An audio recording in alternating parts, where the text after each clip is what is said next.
పరిశుద్ధ శాంతినగర్ కల్చర్ సంఘమా, మీరందరూ కూడా ఈ యొక్క పరిశుద్ధమైనటువంటి దేవుని జన్మదినమును జ్ఞాపకం చేసుకొని ఈ పరిశుద్ధమైనటువంటి జన్మదిన ఆరాధనలో పాల్గొన్న మీకు అందరికీ శుభాభివందనలు తెలియజేస్తున్నాం.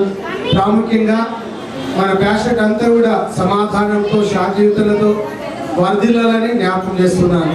అంతేకాకుండా దేశ విదేశాలు జరుగుతున్నటువంటి ప్రతి ఆరాధనను దేవుడు దీవించాలి, మన కుటుంబాలను ఆశీర్వదించాలని జ్ఞాపకం చేస్తూ మరి ఒకసారి ప్యాషట్ ఇన్ఛార్జిగా మీకు అందరికీ మీ నిండైన వందనము తెలియజేస్తూ మరి ఆఫీస్ బేరర్స్, కమిటీ మెంబర్స్, అదేవిధంగా పరిశుద్ధమైనటువంటి సిఎస్ఐ శాంతినగర్ పరిశుద్ధ సంఘం అంతటికి దేవుని ఆశీస్సులు మీకు దయచేయాలని ప్రార్థన చేస్తున్నా. దేవుడి మిమ్మల్ని దీవించును గాక.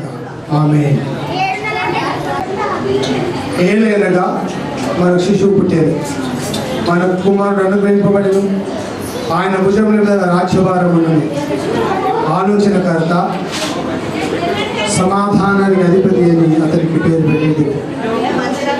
అది గొల్లులు విని ఆ యొక్క సువర్తమానమును ప్రకటించడానికి ఇదిగో పొత్తిగుడులు చుట్టబడిన ఆ ప్రభువును చూసినటువంటి ఆ పరిశుద్ధ దినం, ఈ దినం మన జీవితాల పర్వదినం.